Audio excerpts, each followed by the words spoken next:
Laudator Jesus Christus. Praised be Jesus Christ.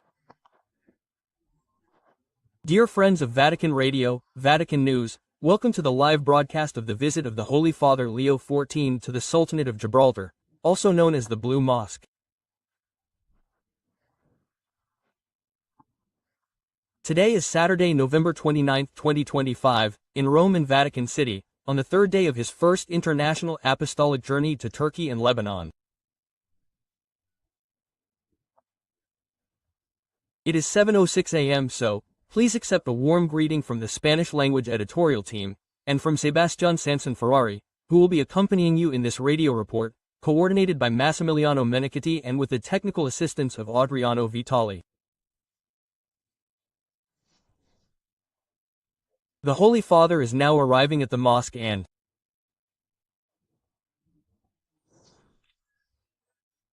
a special greeting goes to those who are following us on radio, television, and the internet, through our Vatican News portal, Facebook Live, and YouTube. Greetings also to the Latin American and Caribbean Episcopal Council, El Salam, who are connecting with us through Facebook. In Istanbul, Turkey, it is 9:06 a.m. There is a 2-hour time difference with Rome. And also a special fraternal greeting to those who are tuning in through radio, television, and digital platforms.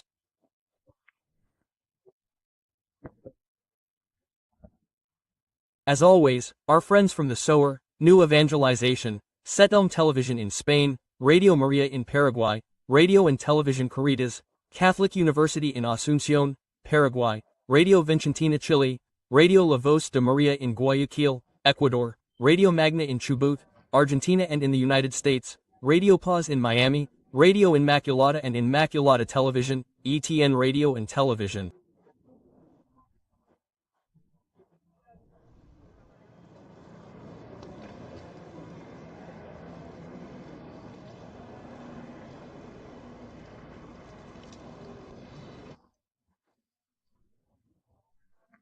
The Holy Father was received by the President of Religious Affairs of Turkey, Zafir Arfagas, from this agency also known as Diyanet.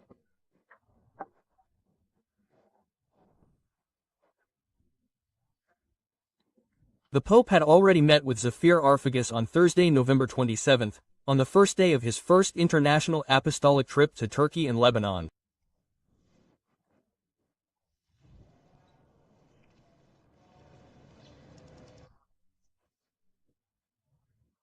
The Pope traveled a distance of about 8.8 kilometers by car to reach the Sultan Ahmed Mosque or Blue Mosque. The name comes from the 21,043 turquoise ceramic tiles inserted into the walls and dome. As a sign of respect, the Roman Pontiff is removing his shoes to enter this sacred space of the Muslim religion.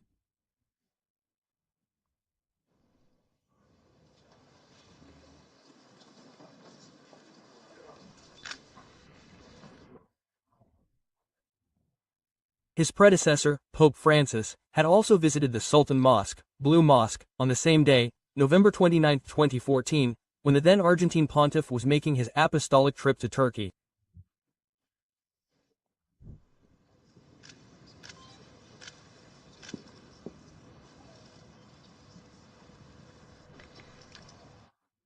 They are explaining to the Holy Father the characteristics of the mosque. The only one with 6 minarets, normally there are 4, is separated, surpassed in this only by the Mosque of Kaka in Mecca which has 7. This architectural peculiarity is due, according to a popular story, to a misunderstanding. Sultan Ahmed I, unable to match the magnificence of Sultan Suleiman's mosque in Istanbul, could find no better solution to try to distinguish it than the golden minarets. However, the architect misinterpreted the Sultan's words, understanding altar, which in Turkish means 6, instead of altın, which means gold. An almar or minaret is a tower of the mosques, usually high and not very thick, from whose height the muezzin summons the Muslims during the hours of prayer. And the muezzin is precisely the person, the Muslim who from the minaret, loudly summons the people to come to prayer.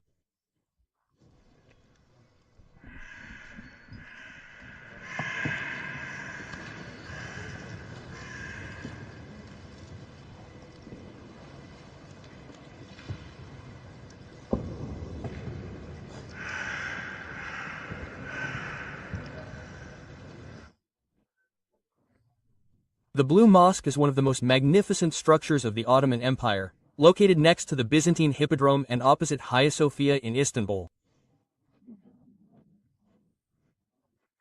Known for having 6 minarets and for its many domes and semi-domes, as we can see in the images captured by Vatican media. This temple was baptized as the Blue Mosque because of the color of its interior, but in fact its correct name is the Sultan Ahmed Mosque, named after Sultan Ahmed I, who ordered its construction. It was built between 1609 and 1616. In what was then the center of Istanbul. Its position opposite Hagia Sophia suggests that Ahmed I intended the mosque to rival the glory of the old cathedral. The architect of the mosque, Sadefkar Mehmed Aga, is responsible for the perfect proportions of its structure. The minbar, that is, the carved marble pulpit, is placed in such a way that the imam can be heard from anywhere in the mosque. As you can see, it is a spacious space with privileged acoustics. The central dome of the mosque is 77 feet, about 23.5 meters in diameter and 141 feet, or about 43 meters high, and is supported by 4 large pillars and surrounded by 8 smaller cascading domes.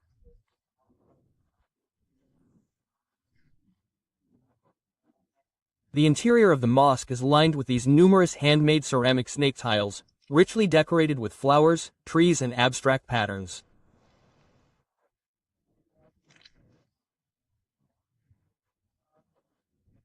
Above the tiles, the walls are painted with various motifs, usually in blue, as is being explained to the Holy Father Leo XIV at this moment, who is attentively observing every detail of this sacred prayer space for the Muslim religion.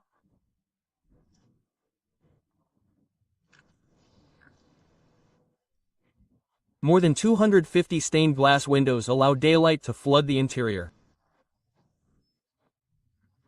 Ahmed I died shortly after the mosque was completed and is buried in a mausoleum just outside the mosque walls.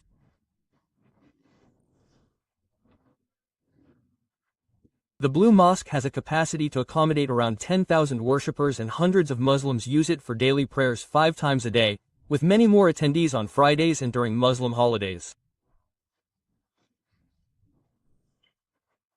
The mosque is open to tourists when it is not in use for worship, in which case it is naturally closed. Non-Muslims can enter through the southern entrance, but the western entrance is the most splendidly decorated.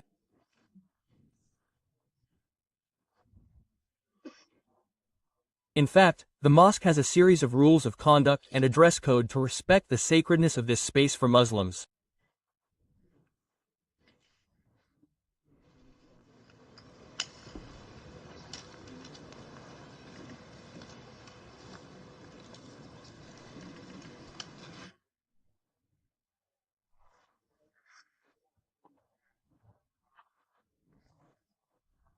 As we said, the Holy Father was received at the Blue Mosque by the President of Religious Affairs of Turkey, Zafir Arfagas, who is giving the Holy Father a detailed tour of the various aspects of this impressive structure that we are seeing in a magnificent shot by Vatican media at this very moment, as it stands imposingly there in Istanbul, Turkey.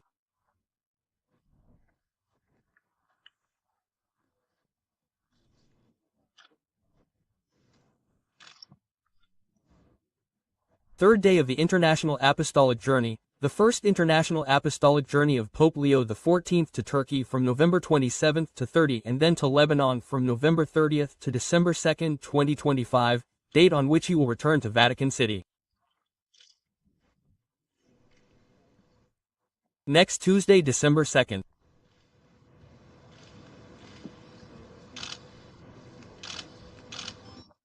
Let us recall the motto that has called the Roman pontiff on this apostolic journey: one Lord, one faith, one baptism. And one of the central moments has been the pilgrimage to ancient Nicaea.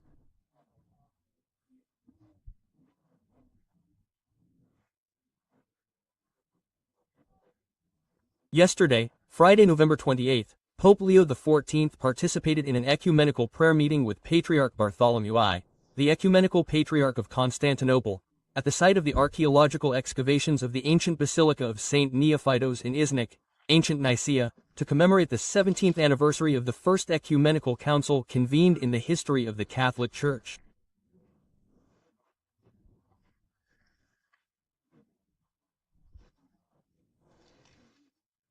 Also, as our special envoy to Turkey, Father Joan Pacheco, head of the Hispanic American editorial staff of Vatican Radio and Vatican News, told us.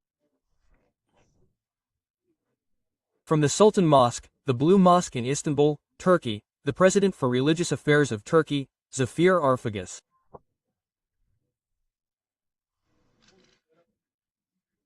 is accompanying Pope Leo XIV at this moment that marks the beginning of the third day of his first international apostolic journey.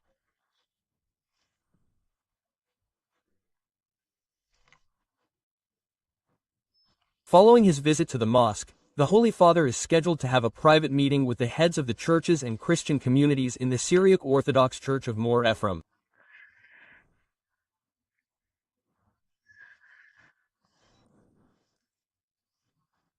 The Holy Father will then preside over the doxology at the Patriarchal Church of St. George.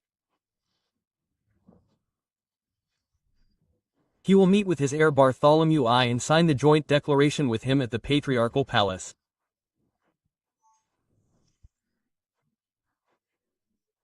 In the afternoon, the Pope will preside over Holy Mass at the Volkswagen Arena in Istanbul, Turkey, a multi-purpose structure designed to host live events ranging from 4,500 to 5,800 units depending on the combination of standing seating and the configuration of the VIP area.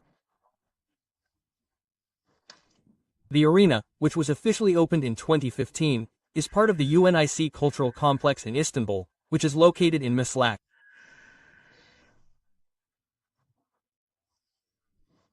Pope Leo XIV is receiving a detailed explanation of the various important elements that make up the Sultan Ahmed Mosque or Blue Mosque here in Istanbul, Turkey, where he is.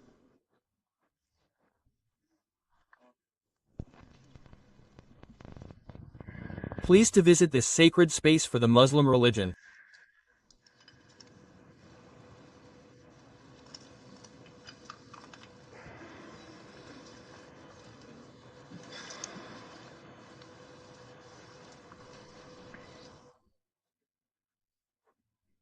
Pope Leo XIV's visit to the mosque is a very important event in his first apostolic journey to Turkey and Lebanon, in this case specifically from the perspective of interreligious dialogue.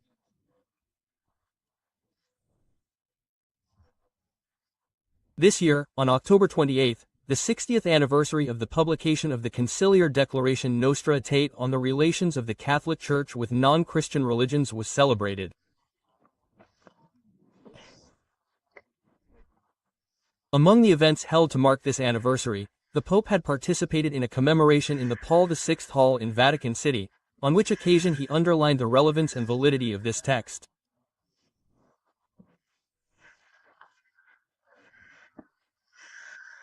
In fact, in this brief but powerful and meaningful text, the third point addresses the religion of Islam and states that the Church also looks with appreciation on Muslims, who worship the one living and subsistent God.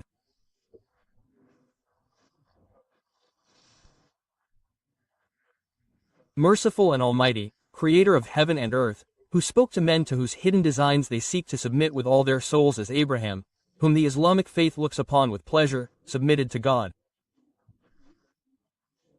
The text says, they venerate Jesus as a prophet, although they do not recognize him as God.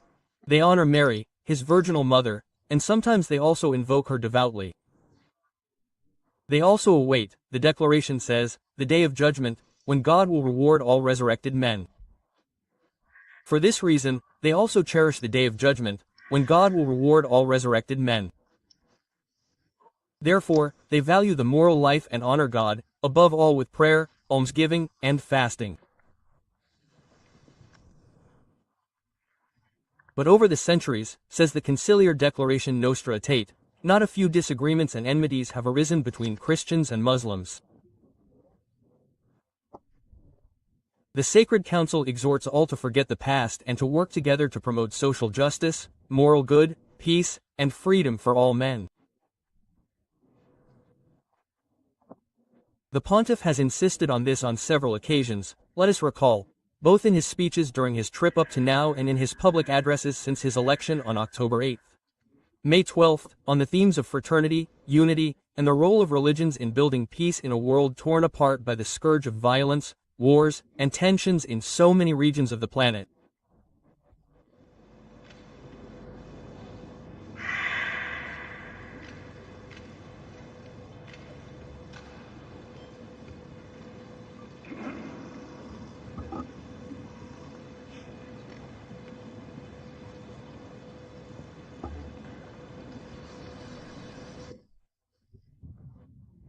In commemorating the 60th anniversary of Tate's Declaration of Our Lady, Pope Leo XIV said that if the declaration had strengthened the bonds between us, speaking before leaders of different religions, I am convinced that its message remains very relevant today. Let us therefore take an invited moment at this meeting to reflect on some of its most significant teachings. First, Tate's Declaration of Our Lady reminds us that humanity is drawn ever closer together and that it is the Church's task to promote unity and love among men and women, as well as among nations. Second, it points out what we all have in common. We belong to a single human family, one in our origin and one in our final destiny. Furthermore, each person seeks answers to the great enigmas of the human condition. Third, the Pope emphasized, the religions of the entire world are united, seek to respond to the restlessness of the human heart. Each in its own way offers teachings, ways of life, and sacred rites that help guide its followers toward peace and meaning in life.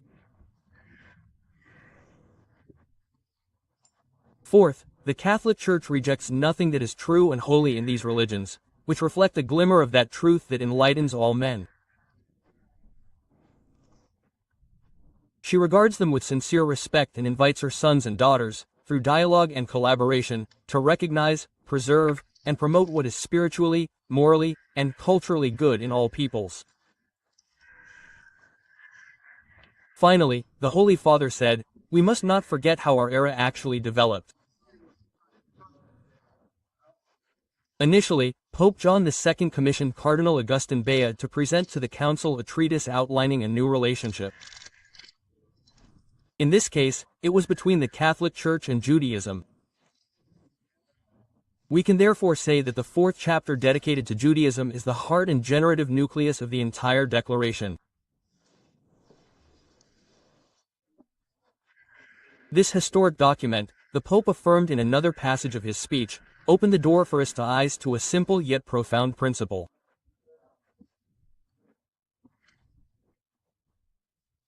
Dialogue is not a tactic or a tool, but a way of life, a journey of the heart that transforms all involved, both the listener and the speaker.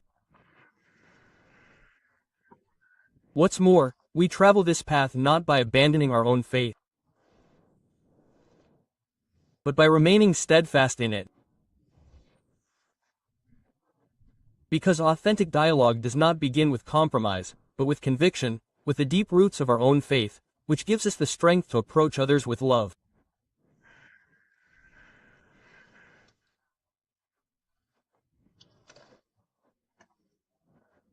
The Holy Father Leo XIV visited the Sultan Ahmed Mosque or Blue Mosque in the city of Istanbul, Turkey, at the beginning of the third day of his first international apostolic journey to Turkey and Lebanon.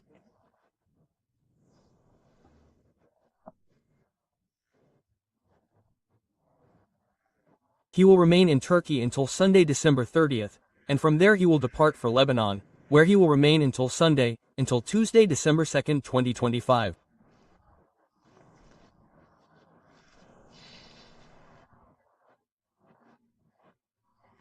During his visit to the Sultan Ahmed Mosque or Blue Mosque in Istanbul, Pope Leo XIV did not utter a single word, no speech, it was not planned, but he did.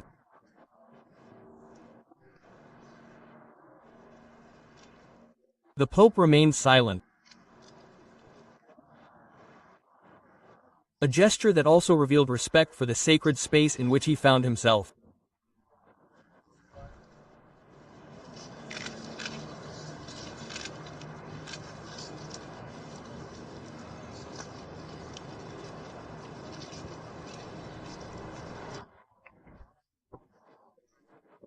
Among the members of the papal entourage accompanying the Roman pontiff on this apostolic journey, we see, for example, Cardinal George Kobakad, prefect of the Dicastery for Interreligious Dialogue.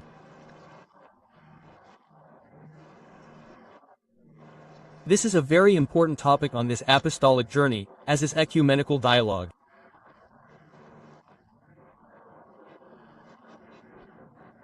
Let us recall the distinction between these two concepts, in this case, the Pope's visit to the Sultan Ahmed's mosque, which is very relevant from the point of view of interreligious dialogue when we refer to the Catholic Church's ties with non-Christian religions such as Islam.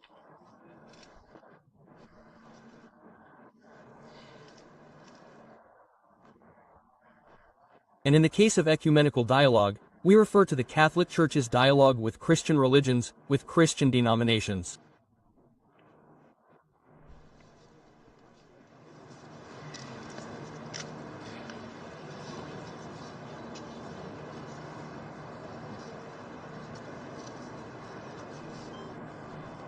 Zafir Arfagas, the President of Religious Affairs of Turkey, also spoke briefly with the pontiff.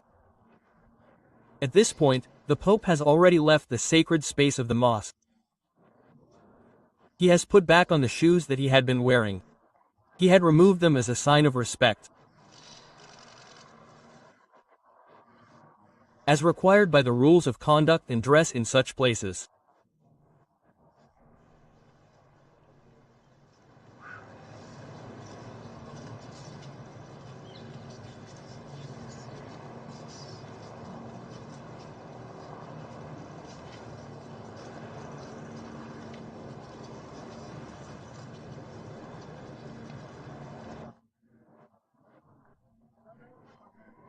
Let us keep in mind, dear friends, the Holy Father's commitments after this visit to the Sultan Ahmed Mosque or Blue Mosque in Istanbul, Turkey.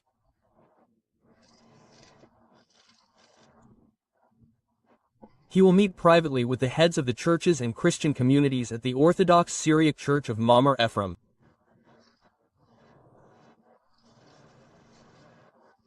He will also meet with His Holiness Bartholomew I and sign the joint declaration at the Patriarchal Palace.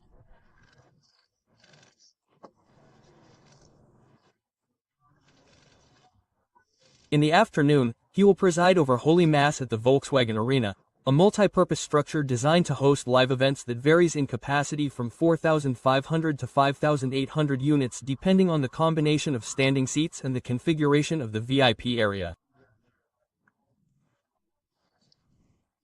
The arena, officially inaugurated in 2015, is part of the UNIC Cultural Complex in Istanbul, located in Maslak.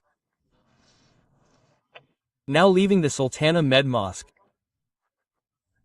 the Pope is greeting the members of the delegations that accompanied him, from the Muslim community that welcomes him with great enthusiasm.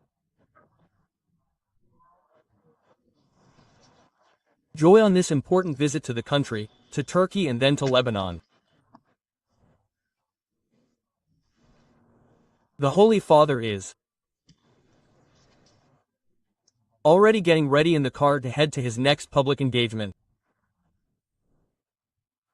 Let us appreciate these wonderful images of the Sultan Ahmed Mosque and the city of Istanbul in Turkey.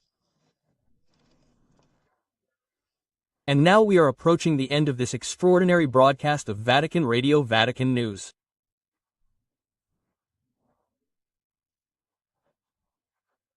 We have brought you the visit that the Holy Father Leo XIV made to the Sultan Ahmed Mosque or Blue Mosque in the city of Istanbul in Turkey on the third day of his first international apostolic journey that will take him first to Turkey and then to Lebanon from November 27 to December 2, 2025. From Vatican City, Sebastian Sanson Ferrari and the other members of the Spanish-language editorial team have accompanied him.